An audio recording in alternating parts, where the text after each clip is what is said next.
Welcome to LOA Today.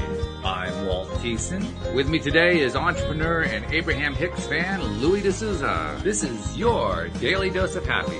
We are so happy you decided to join us today. Anne-Marie is away this week and next, so we will be seeing her in September, I guess, because we're recording this third week of August 2022. And we did have a guest scheduled for today, but when we scheduled, she warned me she was going to be traveling, and she thought she'd be able to make it regardless of whether she was going to be in Europe or someplace else. I'm not sure exactly where she was traveling to, but apparently it didn't work out quite the way she'd hoped, so we'll have to have her back another time. But that's all right. It gives us an opportunity to do something, Louis, we haven't done in a while, and that's just kind of talk some LOA, right? I mean, that's something we did all the time, but we haven't done it lately because of all the guests we've been doing. Yeah, I mean, there's so many things happening in my life, and, you know, you can always relate them all to LOA, but, you know, yeah, I had some great conversations recently.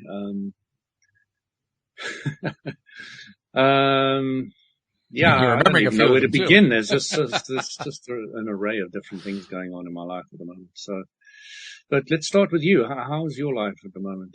We don't often hear about what's going on in Walt's life. Oh, well, we're in the midst of the gardening season, which is always a crazy time. We're past the craziest time, so I'm less crazy than I was, and that's always a good thing. Mm-hmm. And as usually happens with the gardening season, I can't wait for the end of it, which is the end of October. So that's pretty much what's going on there. As you know, last week, I took the week off to go to the beach. I needed to just get away for a bit, and that was very worthwhile. Sometimes you just need to kind of meditate on the waves, and that's really what I needed to do last week. And, yeah, it was great. How long does it take you to get to the sea from your home? We're about, an hour and a half to 2 hours, depending on traffic. Oh, wow. Okay. Yeah, we're similar, again, depending on traffic. Right. Yeah. So you're making a concerted effort to get there. But on the other hand, once you get there, it's really worth it.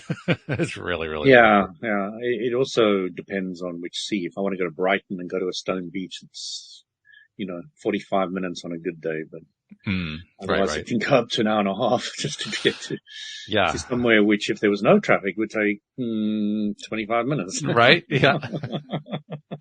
That's what a resort does. Everybody all converges on the same spot, and all of a sudden nothing moves anymore, which is actually what's supposed to happen when you're on vacation or on holiday. Everything's supposed to stop moving, but usually not desirably in the midst of traffic. Normally it's after you get there. That's when you want everything to stop moving. But yeah. But it's also when you get there, when you're on the beach, that's one of my favorite times to just kind of meditate without meditating, if you know what I mean. Mm-hmm. Just clearing the mind and observing the sea, watching the people on the beach, people walking by. There's no stresses. There's nothing that you have to pay attention to. There is nothing that is required. You can just be. And it's a wonderful feeling. It's one of the best feelings you can have, to just be. But you could do that anytime. Well, you can do it right now. Well, yeah, I do it daily when I do the show. But there's something special about being at the beach, I think. I don't know. It used to be not something special for me just because I don't do well in the sun. But since we got a canopy to take with us, now all of a sudden the beach is a good thing for me. Yeah, I know. It's all those hot girls. Yeah. Yeah, they'll really burn you, I'll tell you. But, yeah, those have been the two things I've been doing. That plus I have a project I've been working on, that I've mentioned it a couple of times in the last few months. It actually started last May when I had a guest on the program for a special segment that I've been doing called The Crypto Skeptic, where we get people on talking about cryptocurrencies. And she was my first guest. And during that episode, she explained to me what she does. She basically, she's not really a crypto advocate. She's just, she's a day trader who sometimes trades in crypto. So that's where the tie-in was. And I ended up talking with her for a while, and she ended up, kind of convinced me to, on a trial basis, try her coaching program where she teaches people, currency trading, Forex, foreign exchange trading. And So I did it for a couple of weeks and tried it with her and came to the conclusion that while it certainly seems to work for her, from my perspective, it was more like reading tea leaves, and I wasn't really impressed with the program. Gambling. And yeah, gambling would be kind, actually. Gambling, actually, Oh, right. Okay. cause I've played poker, right? And if I gamble in poker, I make, it's more like an investment than a gamble a lot of the time, cause like any professional will tell you, when you got a good hand, you go all in. I mean, this is not a difficult play.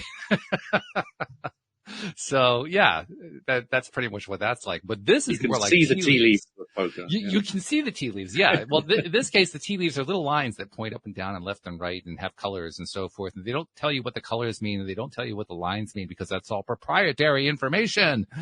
So it was pretty weird. It was very weird, but it did get me onto a path of investigating something that I had given up on many, many years ago, because I considered getting involved in, stock investments, bonds and currencies and all that kind of thing. But I knew I would be up against computers, and I can't compete with computers. So I said, well, I'm not going to do that. I mean, I'm a human being. I'm just not that good at it. I didn't know about law of attraction at that point. Even now that I know about it, I'm still not sure I would trust my own ability to interpret my inner being to understand which way a particular stock is likely to go in the next 5 days. So no. It didn't make any sense to me. But after working with Anne, that was her name, I said, I wonder if there's been any progress made in terms of making computerized trading available to the average individual. And it turns out there has. And so my journey for the last few months has been learning how that stuff works. And I have learned a ton, let me tell you. I have learned a whole lot. And the software has gotten fairly good. Not great, but fairly good. You have to be a programmer. I think I've mentioned that before. You have to be a programmer in order to do it. And I'm not a great programmer, but I know enough that I know C, I know C++. I can, I can navigate it. I don't know the languages backward and forward, but I can write some code in it. And so I tried one platform, and it really wasn't very good. Very pretty, beautiful graphics. Let me tell you, the charting was gorgeous, but the coding was really limited. Tried a second one, really, really old platform dating back to the early 2000s. I didn't even know it had existed. Apparently this program trading for individuals has been around for a while. But I also found out why I didn't find out about it, because, it does a lot of good stuff. But when you're analyzing these kinds of things, you want to be able to see your charts, and you want to be able to write your code, and you want the two to work together. And this doesn't do that very well. You can write your indicator code, or you can write your trading code, but ne'er the twain shall meet. I mean, they just don't play well together. And that's confusing. It's confusing on a number of different levels, not the least of which is, and we're kind of getting into the arcana here of how all this stuff works, but you make one little shift in what you want your code to do. I mean, a tiny, tiny shift, and you'll get completely different results. Like, massively different results. So everything has to be precise. And if you have two different programs that are feeding two different things, if you have one little tiny bit of code different, what you're seeing on your chart isn't going to match what's in your trading program. So, okay, that doesn't work. We're not going to go there. So I'm on my third software platform, and this one marries the two pretty well. It's a little bit young. It's got a few weaknesses, but so far I have to say I'm fairly impressed in that I've only been working with it for a few days now, and already I've got my first test script up and running. So that's pretty good. It's actually, it's doing the charting, it's running it's doing the trading. It's not doing particularly well yet because there's a lot of work to be done. But yeah, I could see how the whole thing works. So that's one of the things I've learned. The other thing that I've learned is that this whole thing about writing code to anticipate what a stock or a currency or a bond or an option or whatever is going to do is trickier than it appears on the surface, simply because market patterns that seem to appear, but they aren't always consistent, and they can change. And you can write a script that'll work great for 6 months and all of a sudden fail and lose all your money.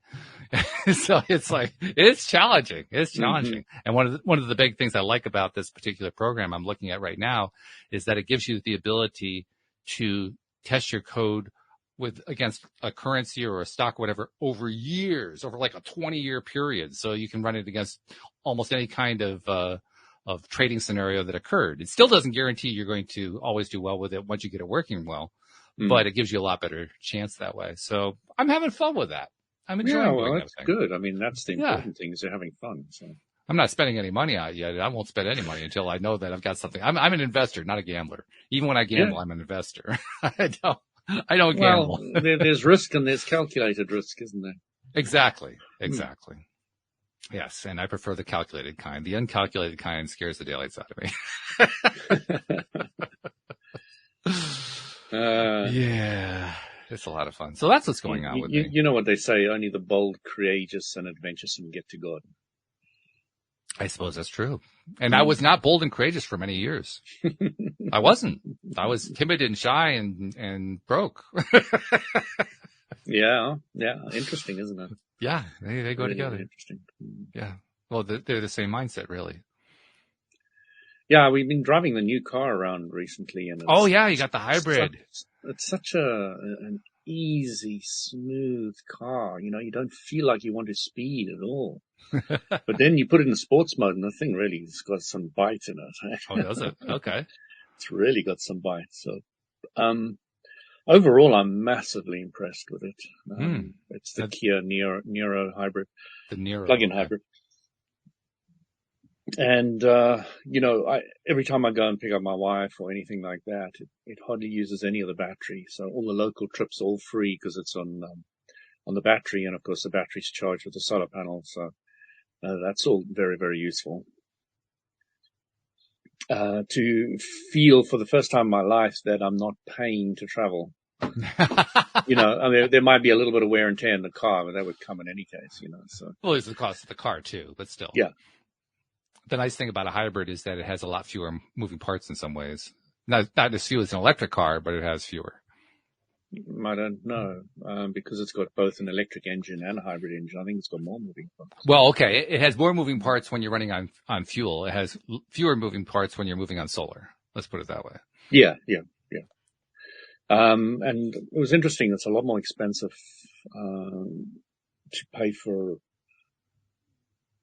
a service for, a petrol vehicle or a diesel vehicle than it is for a pure electric vehicle. Yeah. Because you got both, you're actually paying a lot more for your services. Yeah. Than normal. So you're actually, it's trickier in that respect. But again, we had it built into the first 3 years of the purchase, etc. So. Oh, that's good. So we don't really have to worry about it. And you got a 7-year warranty on the car, which is brilliant.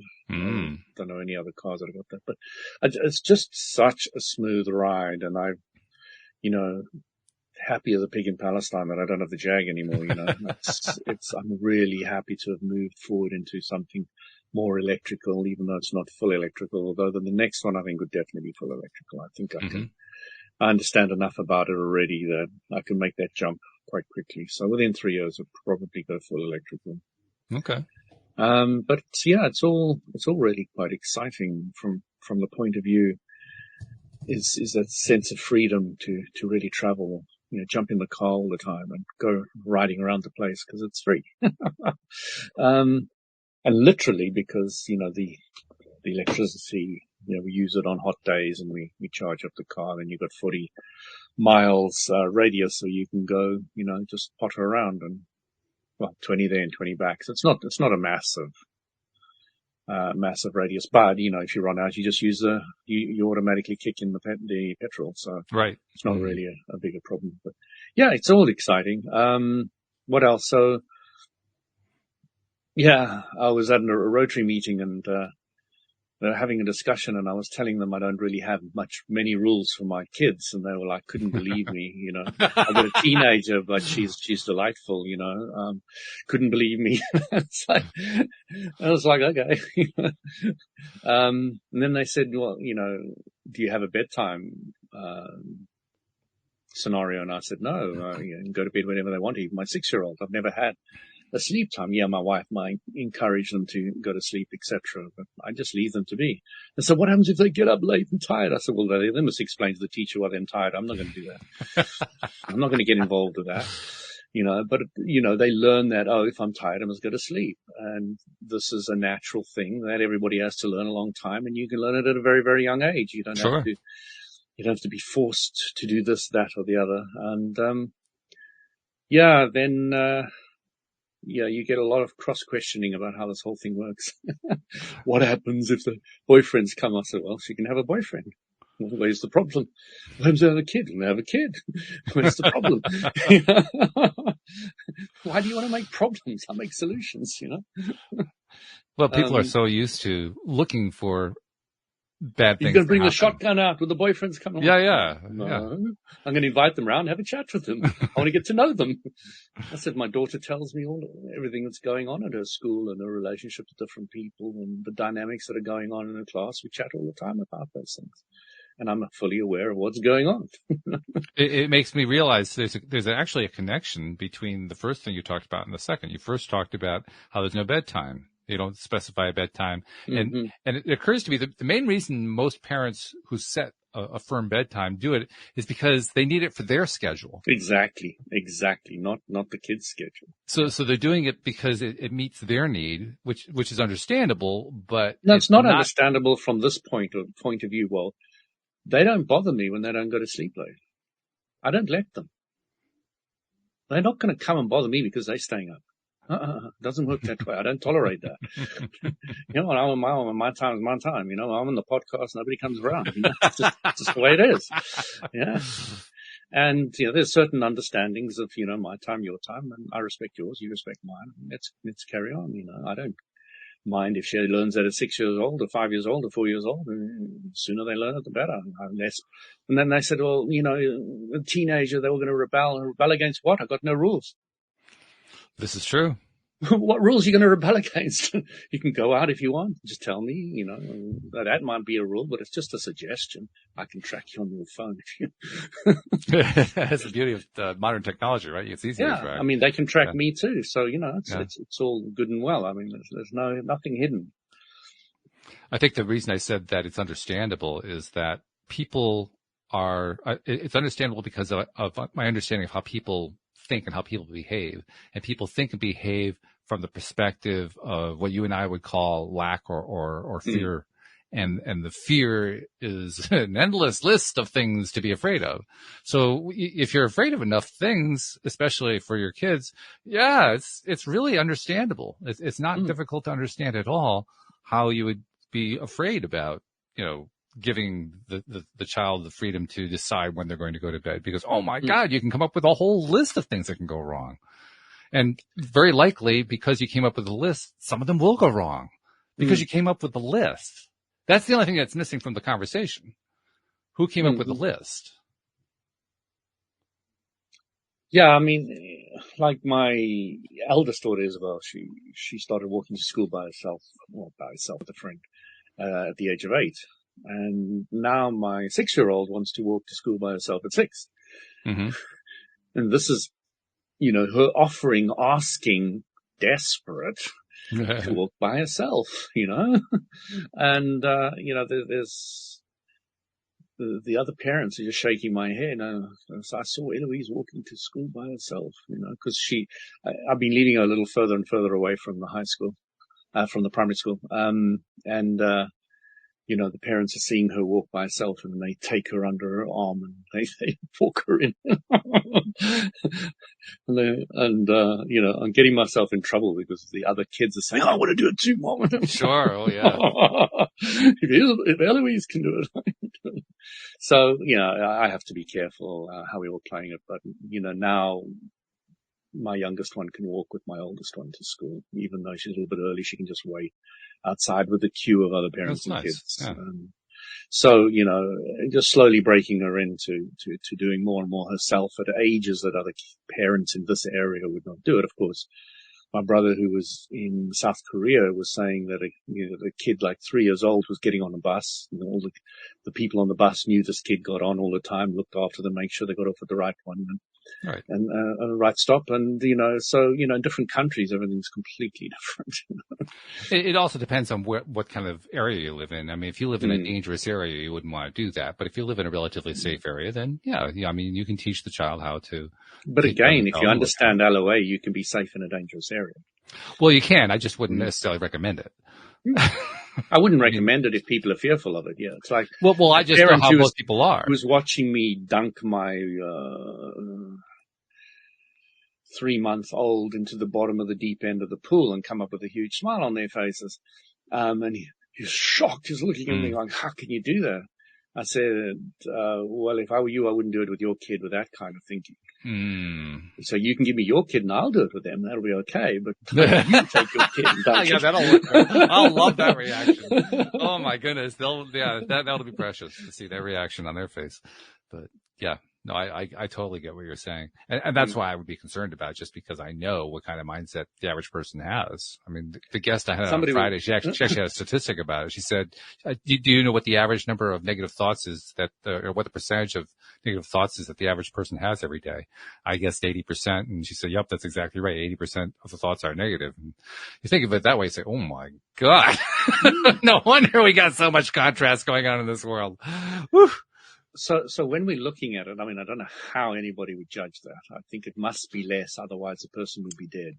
But no, not necessarily, because I really do buy into the idea that I do buy into the idea that positive is a lot more but positive is a lot more powerful than negative.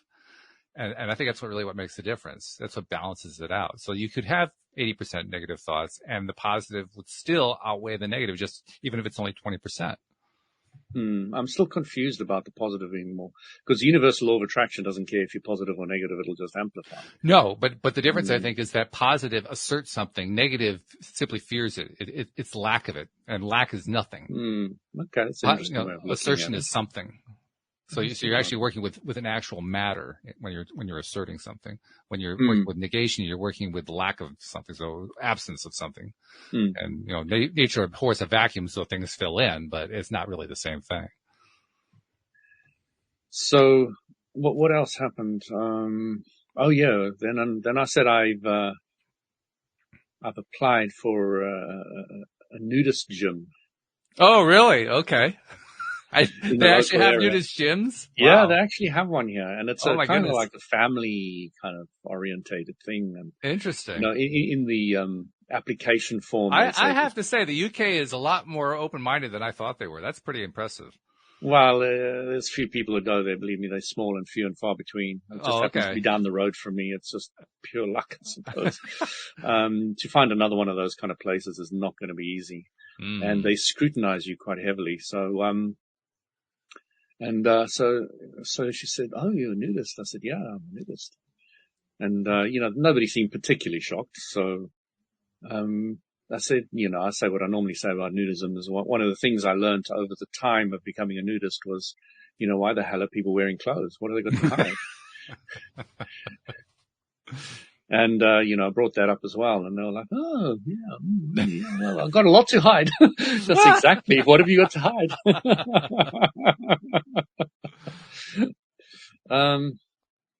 But, nudism is another journey. It's like enlightenment. It is a form of enlightenment. It was enlightening for me, to go from the confidence of not, being confident and happy with being nude to being happy with nude. But then you eventually get to a stage you don't care you're nude or not nude. It makes no difference in your life. There's no great desire to be nude, and there's no great desire to have clothes on. It just is what it is, and there's nothing more to it, But again, we'll see. I mean, they haven't come back to me for a while. I don't know. I think somebody called me from a blocked number, and I don't answer those calls. So maybe they tried. But again, if I don't get in, I don't really care. It's neither here nor there. But they did ask you weird things. They asked you things like, how could you help out in the place? So I said, I do woodwork and I'm very good with computers and things like that. So I was, okay, we'll see what they say about all that. But, it's just really interesting. They were, who do you know? Do you know anybody who's already a member? How long have you been in nudism? What drew you to nudism? ask you loads of questions. So they're trying to find out. They're trying to get inside your head and find out. They're trying to see if you're a pervert or whatever they want. Whatever they're worried about. What are they filtering? From a law of attraction point of view, that's their problem. Right. But they obviously feel an obligation to protect their members, which is fair enough. I totally understand it. It makes sense to me. So, but it was just interesting to watch. And then the lady said to me, I said to her, I'm really, my great desire about life and all the rest of it is to understand why we're here. She said, well, what have you come up with? I said, I'm glad you asked. How long have you got? That was the end of the conversation.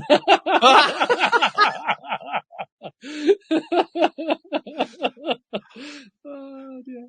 My goodness, that almost sounds disappointing. I mean, that would have been like perfect opportunity, and it just kind of disappeared. I know, but I don't really mind. I'm very much, very, very focused on going with the flow.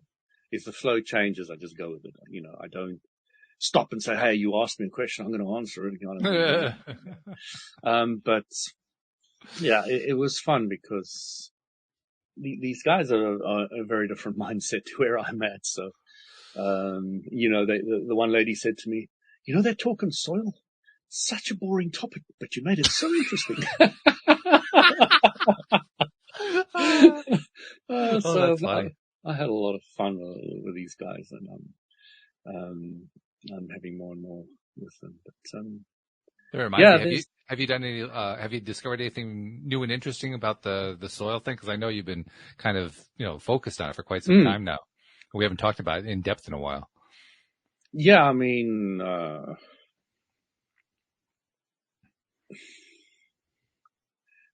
I've just been really interested on a lot of people's different takes on what is going on there, how to solve the problem. There's so many different people with so many different ideas. And I'm picking up a little bit here, a little bit there, a little bit here, a little bit here. And then as I always do, I create a core philosophy about soil. One thing I'm curious about, you said a lot of different people with a lot of different ideas on how to solve the problem. My question is, are you finding that all these people agree on what the problem is? Because I find that's actually not necessarily true. So I'm curious.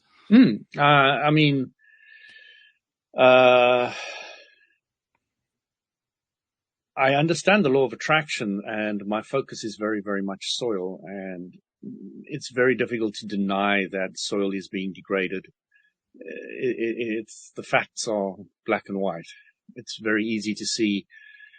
They've measured soil organic content for years, and you can see that the degradation is there. It's as clear as night and day. So, people are seeing it in so many different ways. From the quality of your food is going to affect the quality of your body because you are accumulation of food. So people accumulation of soil. In answer to my question, people are all agreeing this is the problem, what you're outlining here. They're agreeing with that because of the law of attraction, because that's where my focus is. Oh, okay. So the ones you understand. So if you go and ask them, you'll find the opposite. I'll get different ones. You see what I'm getting at? Yes. So essentially you're tying, this is good actually. You're tying your focus and your interests into the kind of people that you track within the topic. That's very cool. That's the way it works with the law of attraction. So it's naturally what I would expect. But you're doing it consciously is what I'm saying. Absolutely. Very consciously. Yes. Yeah. So I'm drawing a lot of these people that are very, very interested and focused and passionate about improving soil in many different ways. Even if it's just a garden that they've got, they're coming to me for advice. What do I do in my garden? How do I improve things? And the big issue I have is civic versus environmental. What does that mean?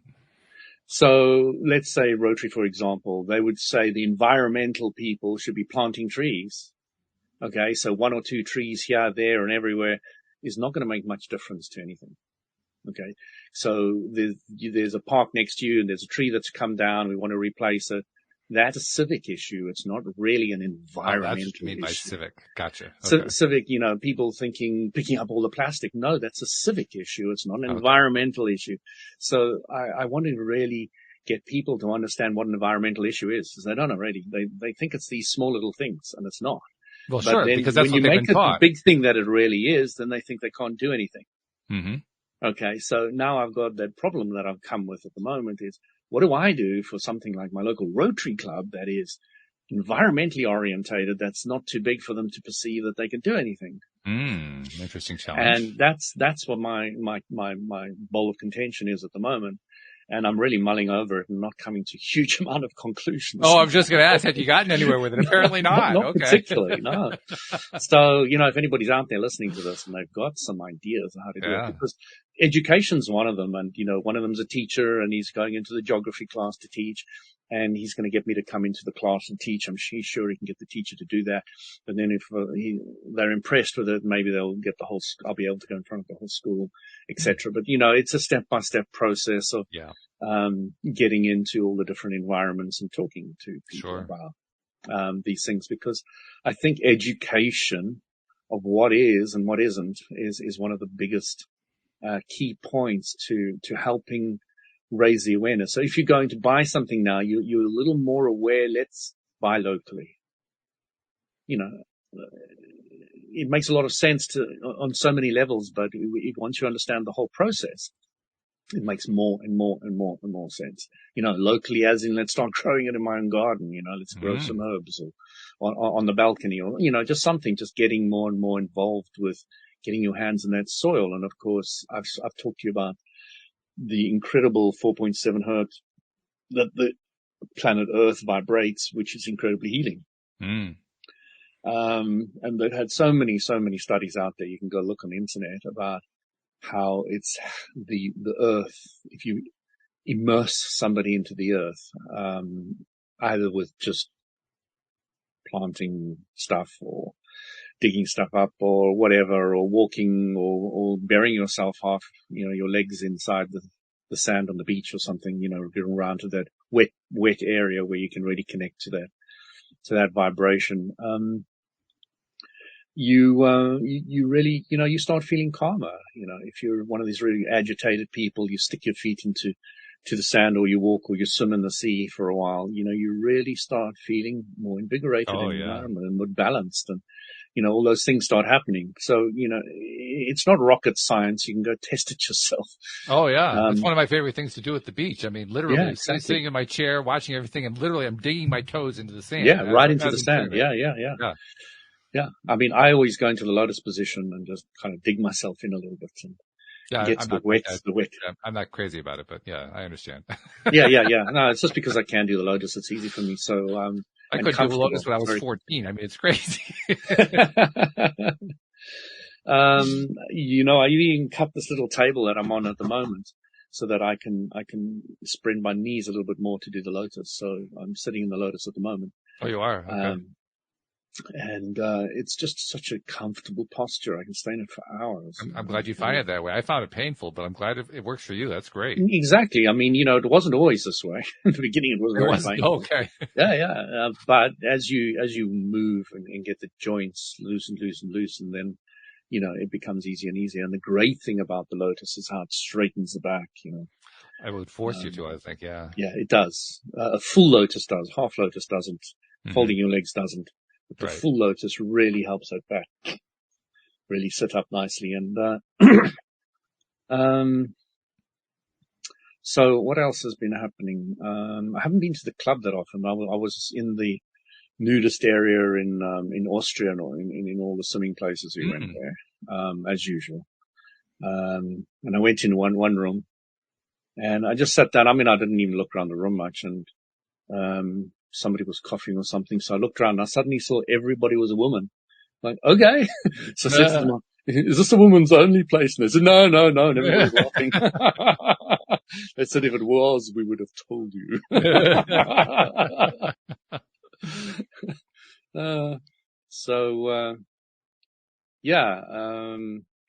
They've done one of our favorite spots there up, and it's just brand new. It's just, everything's new. It's gorgeous. You've got this view over these mountains. Of course, we were in summer just recently there. And it wasn't snow, but usually when we go in winter, you've got this beautiful view of the snow capped mountains all over there. And it's literally on a little mountainside. So you get this full view of this whole valley and the mountains on the other side, and snow and all the rest of it. So you're sitting there, at different temperatures. You've got different rooms. You can go have, a chocolate milkshake if you want, or beer or anything, go nude and go buy your stuff. Cause they give you little bracelets, which, you can pay with. So when you go out, which would be useful. But if you're not wearing any clothes, you got to have something. Yeah, you're not allowed to take phones in there because of photos, etc. So, yeah, it was very useful that they've got that. But they've really gone to town to make it easy and useful and all the rest of it. And the kids just love it. They got these slides, these water slides, and these different pools, and they've got these what do you call it when you jump off that thing that bounces? I know what you mean. Yeah, the inflatable thing. No. When you go climb up a ladder and go to the top and jump off this platform. What, like platform diving? Yeah, but it's not platform. There's a word for it. Diving board. Diving board. Yeah. So you dive off the diving board. Okay. So they've got a low one and a high one, and they've got bubbles coming up underneath. So when you jump in, the water's soft. So it's not like you're hitting hard water. So they bubble it up, and you just jump in, and it's just very easy to go down. And it's really nice. Easy. But it's really high. When you jump off there, it's like, ooh. So that's a lot of fun, and the kids enjoy that too. Then they got this one that goes round and round and round at high speed, which is really a lot of fun as well. You just lie back and you just get shot round. Wow. They have quite a bit for the kids. Oh yeah, they've got loads of things. They've got a baby area as well that's really cute. It's done so nicely. You really have to see it to believe it. And, it fills up this little cup and then it drops and fills up this cup and drops. And it's not too heavy or too strong so the babies can handle it and all the rest of it. And they've made it just little sprinklers and little slides. And they've done it just so nicely that the little babies love it, and the toddlers. So they've gone to a lot of effort in these places, significant amount of effort. There's a new one which I'm excited to go to over Christmas and see what they've got there. So I'm busy making something at the moment out of wood, which is an Egoscue thing. I always talk about this thing, paint-free Egoscue. And what it does is it raises your one leg and lowers it a little bit. So it's quite painful when you do it, if your muscles are out of joint, and it slowly brings all your muscles into the right places with the right strength and the right tensions. So describe what this object looks like. I mean, like if you were to sit down with it or whatever. Okay. So, a piece of wood like that, and at the back is another piece of wood. So, there's a little shoe that fits onto your shoe, and it's got a Velcro. And there's a piece of wood that sits in it. So you take your piece of wood and you'd fit it into the grooves. At a high level and a lower level, and it holds your leg at a specific angle, so that the tension is correct on the ankle and the whole way through. And your other leg's at 90 degrees. Standing on, or is this you're sitting, or what's the? No, you're lying on your back, and the thing is on the floor. Oh, okay. It just raises one leg or both legs. You can do both. So it's a little more complicated to describe. Are the legs hyperextended, or are the knees bent, or? So it depends if you're using both legs. Both legs out, then everything's straight. Okay. But otherwise, usually it's done with a 90 degree with the one leg. So imagine you've got a couch under the one leg, and the other one is on this thing that goes down. Okay. Okay. Yeah, well, I could see where that would have that would take some getting used to. It really shocks the whole system. Yeah, that's not something that in the beginning. The first time I used it was like, this is painful, and as everything starts synchronizing. But it was just an interesting thing that Peter Egoscue created, and it's with nobody else, and all the rest of it. And I'm just going to create my own. I mean, you can buy them for about 200 quid from the website, but I just thought it'd be a good woodwork project. Yeah, sure. Well, what are you finding is the benefit of it? Because apparently I haven't done it yet. I haven't finished it. So I'll tell you when I've done it. All right. The benefit is, if you can't bend and touch your toes, so it takes all the muscles and lengthens them, so it's easier for you to do. Oh, okay. Well, then So I'd have a it's chance at. See, my problem is my legs are so much longer than my torso. So trying to touch my toes is physically difficult for me just because the length is wrong. I mean, I remember being in phys ed class and seeing all the other kids who could do it. I couldn't reach within a foot of my feet because my body just wasn't built that way. Well, there's another way of doing the test. Get your head on your knees.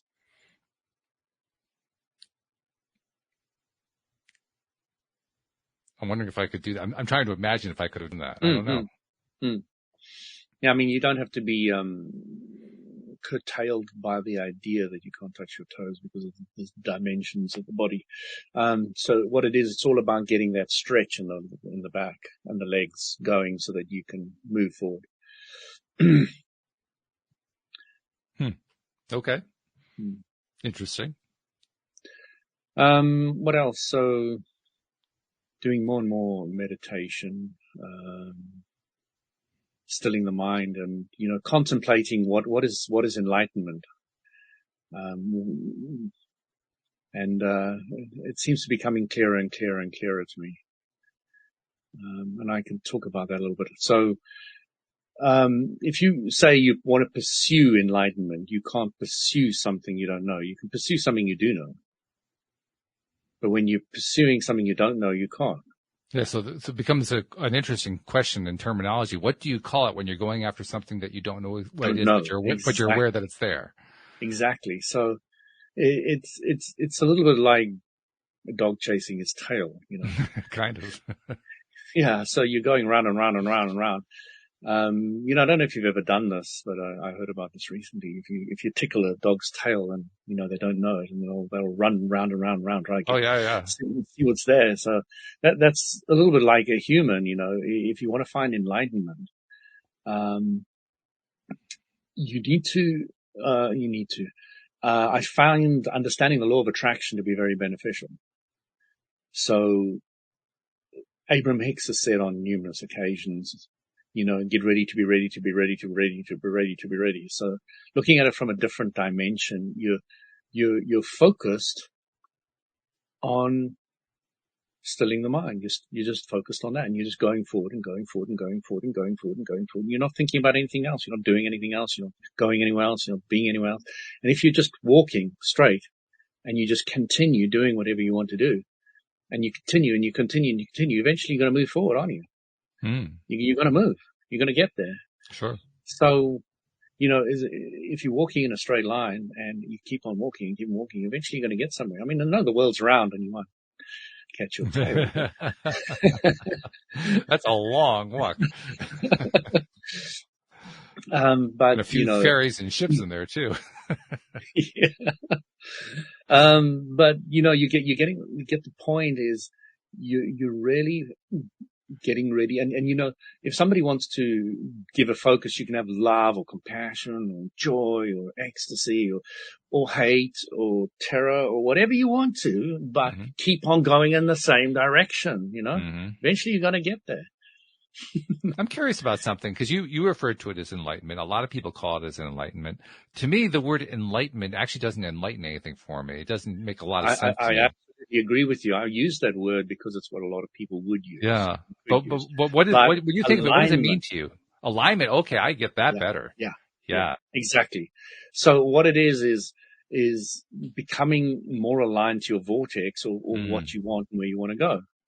And as you become more and more aligned to that, there's not so much frustration or anger or rage or depression or whatever. There's now excitement and passion and, oh my God, and, something's happening and let's go and all the rest of it. But, you got this whole big problem of somebody who's depressed and they go into rage and anger and they feeling so much relief and release out of it. And everybody says, shut up, go back to your depression.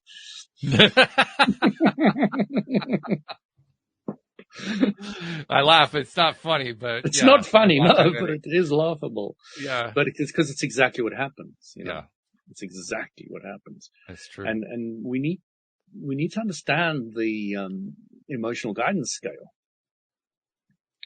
to understand that this is healthy for them and encourage them to actually do it.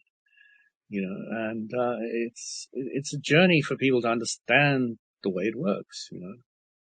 it is a bit of a lesson to recognize that any emotion, no matter what the emotion is better off expressed. Not dangerously. You don't have to express something dangerously or harmfully, but it needs to be expressed. It needs to be felt through. And I've always done that with my family. I've shown them that I get emotional. I've shown them that I get frustrated. I've shown them I get angry. And I show them that I get over it quickly. Mm-hmm. Sure. And I make them very aware of that point. Mm-hmm. Very aware of it. So don't mind if you're angry. Don't mind if you're cross. Don't mind whatever. But get over it quick. And depending on what it is, I mean, some things I don't want to get over quick. If I'm feeling joy, I don't want to get over that quick easily. Absolutely. I mean, I want this like to keep going. Hey, let's go with this one for a while. When I said, all you need to do is focus on what you want, even if it's hate, but keep on going, because nobody's ever going to want to focus on hate all the time. So that's not going to be their choice. It's not going to be their choice. It's not going to be their choice. So they're going to go and focus on what they want, which is a more blissful state. And we really need to appreciate the fact that if you've had a whole lot of negativity and the train's really running 100 miles per hour in the wrong direction, it's going to be a great relief and release to have it slow down. Oh, yeah.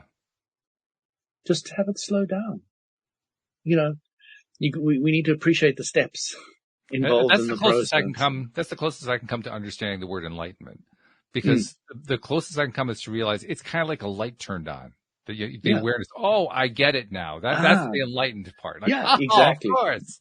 Yeah, the aha moment. It's an aha moment, right? Exactly. But aha moment is still a very intellectual moment. It is. And I do feel from my experiences that it goes way beyond the mind. Yeah, and that's why enlightenment doesn't work for me. The mental mind that we play with. Alignment is good. That's the best one I've heard so far, actually. I feel like there's got to be another word for describing. I don't know. It's getting to where you want to be. That's the best. That's the closest I can come to. Let it be. Let it be. Yes. Let it be. Thank you, Paul and John. Whisper words of wisdom. Mm-hmm. Yeah, that's. I remember going to my mom and saying, "Just let it be." So she said, "Be what?" I said, "Mom, just let it be. Be what? Be. Just let it be. Be what?" It's actually very evocative, that conversation, because it really illustrates how for many, many years, for generations even rather, we learned to not be, we learned to do, we learned to be doing all the time, or to demonstrate, or to in some way show, rather than to just be. And we're kind of relearning the old skill now as a culture or a series of cultures, which is a healthy thing to do. But boy, oh boy, we got kind of off on the wrong track for a while there. Like, oh my God, I got to be a human doing. Yeah. So I'm being the enlightenment more and more now, which is refreshing. We'll just call you the aligned you're really looking at the accumulation of wanted vibrational actions, either mentally or physically or emotionally. Okay. So it's and then of course the accumulation, the law of attraction will amplify because it's got the momentum going. Sure. So you really start getting what is necessary and how it works. If you've got the discipline to work at it all the time, there's another story. Well, that's where the practice comes in. The way I look at it is it's something, if I can do it for 1 second today, maybe I can do it for 2 seconds tomorrow, and maybe for 3 the day after. And just, it doesn't really matter which level I'm at. Can I do it one step beyond that? And then one step beyond that. But we need to be really honest with ourselves. Don't fool ourselves of what we want and what we're prepared to do to get it. What do you mean? So if you don't put in the time, and not using the word effort, I'm going to use the word play, time and play. Okay. No work going on here, folks. Sorry. If you don't put in the time and play, the vibrations are not going to change. They're going to go nowhere. They're going to stay similar or the same or whatever. So we need to put in that little bit of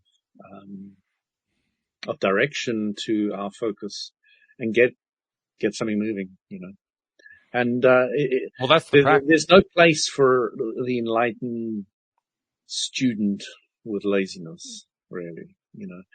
Not saying that if you define laziness as being, then it's not lazy, but you know what I mean. Just not focusing your energies in a direction that you want to go. You're not going to achieve it. You're just not going to. It's not. We'll put it this way: there's no such. There's no value in or no such thing as someone who wants to get better but doesn't want to get better, because that's really what that amounts to, right? You have to be consistent with what it is that you're looking for if you want to get it, no matter what it is. I don't care what it is. If you want to climb a tree, you have to consistently work toward climbing a tree. Walking down the street isn't going to do it.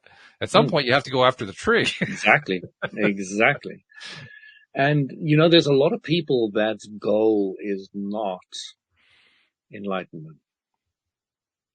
They've never even dreamt of it. It's not in their vocabulary, never mind anything else. Well, for good reason. It's a lousy word, but that's another thing. Alignment. Let's use that word for what? Alignment. I like that better. Yes. Much better. So, yeah, I was saying to the Rotarians as well, I've just never understood, and I've said this probably to 1 million times, I've never understood why people can arrive in this game called life, earth, planet, body, and not want to know how to play the game or why we're here or where we're going, what the meaning is to it all. And they're just happy to plod along. They're just really happy to plod along. Because, they were teaching me maths, biology, history, science at school when I was in primary school. And I said, I can't learn this. I can't study. I can't focus. I want to know why I'm here first. Then I'll study all of the stuff for you. No problem. But first tell me what the freaking hell I'm doing here. And it was just been the driving force of my entire life. I think what you're illustrating with what you're describing there is how humans basically think and operate. We think and operate in terms of, I want to have some certain experience in my life or an effect or a feeling or whatever. And I decide that in some way others need to be involved in it. So now I have to construct a way for all of that to happen. Mm-hmm. And that's what leads you on that plotting journey that you're describing. Because ultimately you're basically trying to find a way to get other people to do what you want to do in order to satisfy yourself. And because that's considered to be too selfish, then you spin it to make it sound like you're actually doing it for their benefit. And then it starts really going off the tracks, because at that point, nobody knows what they're talking about. You better behave that way so that I can feel better. Mm-hmm. Yeah. I remember, speaking of Abraham Hicks, I remember, I don't remember which book it was. One of their books had a really good paragraph, and it was kind of buried in this other chapter that, all their chapters pretty much talk about the same thing. So don't get me wrong, but it was kind of buried. It was kind of, it was like almost an afterthought that they threw this chapter in, and or this paragraph in, and I almost skipped past it. I was reading very quickly. I almost skipped past it, and I said, what did I just read? And I went back and read it again, and it was one of the most brilliant passages I'd ever read. I don't remember the exact phrasing, but the gist of it was that anytime that you're, that someone is complaining about you not behaving in a certain way, it's really about them. And vice versa. Anytime that you're complaining about them, you're really just complaining about yourself. Yeah. And it's true. It's so true. Absolutely true. It's the mirror effect. It's a level of honesty that we're not used to. Yeah. That's what makes it so difficult and challenging. But it is an absolutely true thing. Yeah. Anytime that somebody's not behaving the way you want them to, that's about you. It's not about them. Anytime that you're behaving in a way they don't want, that's about them. That has nothing to do with you. It's a tough lesson, but boy, oh boy, is it important. I think anyway. I think it's one of the most valuable things we can learn. Well, we're almost time up already. Well, that's the way it usually goes, right? We get going. No, it just kind of flies in the blink. It's kind of sad we couldn't have our guest today. Our guest was an interesting woman. I'm pausing here to kind of rephrase because I know what the usual way is to express this, and I'm trying to think of what's the way I actually want to express it. So she had experienced breast cancer. Mm-hmm. That's my new way of trying to change it. I don't want people to have something. I want them to experience it, and so that they can let go of the experience. And in the process of encountering that particular condition, she also decided to just go completely off grid, so to speak, in terms of not doing it the traditional way. So she said within days, she jumped on a plane and went to Peru to work with a shaman to help change her life. And basically, she has a long story that tells how she overcame the cancer, rid her body of it, and she did it by changing her life or changing her mind, changing the way she thought about things and looked at things and experienced things and so forth. So we're going to have her back another time, or not back. We're going to have her on another time. She was supposed to be here today. It didn't quite work. Really, really interesting. Yeah, but that would have been a really good conversation. I'd love to hear about her shaman experience. That would be very interesting. And she apparently explored a lot of different alternative modalities as part of her journey and helps other women, particularly with breast cancer. She focuses specifically on helping women who encounter breast cancer, because she just found it so meaningful and so useful. Did she completely reverse it? I believe she did. Her profile doesn't specify that clearly, but you get the sense she's been dealing with it for quite some time. So you kind of get the sense that, yeah, that's the answer. That's what happened. But that's one of the questions I wanted to ask her. Find out. Yeah. I still want to find anybody with muscular dystrophy who's successfully reversed. That's right. You were looking for that. Nobody's come up yet. I've only known one person who had anything close to that, and I don't think he actually had muscular dystrophy. I'm trying to think. It was probably related to polio or something like that. But he was the only one I've ever known. So it's not like there's a large pool of people you're drawing from, I think. No, it's not. But again, I couldn't find anything on the internet, but I'm sure there must be somebody. Well, you know as well as I do, you keep focusing on it. You're going to attract them into your life. It's just a question of when. I love it whenever I'm walking anywhere or I'm chatting to the Rotarians or say, you got back problems? Yeah. You got breathing problems? Yes. You've got, yes.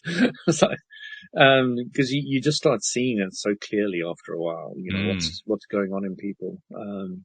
Do you find people are receptive? You're myopic, you're this, you're that, you can see this thing.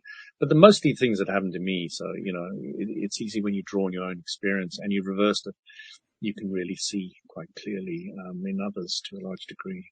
Do you find that people are receptive to you saying that, though? Yeah, they open up and tell you everything. Yeah. Okay. Always. Almost always. Are they receptive? Because I bring in my own experience as well, and that makes the bridge, Okay. But are they receptive to whatever suggestions you have for them? I don't necessarily make them unless they ask. Oh, okay. No, that's smart. I'll only make them if they ask. Yeah. No, I agree. Or, that's what did you do to overcome it? I'll say, this is what I did. So you're a good conversationalist. I'm very much not pushing my belief or ideas on other people. That's a very strong part of my my way of just being clear about who I am, where I'm going. Very good. I like that. Well, this has been a good conversation. We kind of miss having Anne Marie around, but we'll have her back in a couple of weeks, and we'll have a guest next week. But it's been nice to kind of go back. Well, this is like throwback, right? This is the way. Right from the beginning. Yeah, this is good. Good stuff. Well, let us know if you have any new soil breakthroughs. I'm really looking forward to the day when you come onto the show and you say that you actually dove in and you experimented and you found something, and here's some really cool stuff that you found about soil, and you haven't done that yet. I keep waiting for that. I'm to come up with original stuff is quite something. Yeah, it takes a while. Yeah, I get it. Because but I'm looking forward to it, though. You really get those kind of understandings from source. So yeah. If you look at Einstein or any of the great guys, they all had weird and wonderful experiences from in dreams or sleep or out of body or whatever. They all have these weird. Einstein, in particular, came up with one of my favorite phrases, and his phrase. This may be a paraphrase, but it's pretty close to the original. You have to decide whether you think that we live in a friendly universe or an unfriendly universe, and I love that. I think that really is beautiful. It's one of the best things. He came up with some great stuff, but philosophically. Well, it's the same as saying, do you want to focus on what you want or do you want to focus on what you don't want? Yeah. So, but he said it long In a before very Abraham different way. Hicks came Yeah. So cool stuff. All right. Well, thank you very much. This has Thanks, been great. everybody. Thank you to our podcast listeners everywhere. We will see you all next time here on LOA Today. Goodbye, everybody. Thank you, everyone.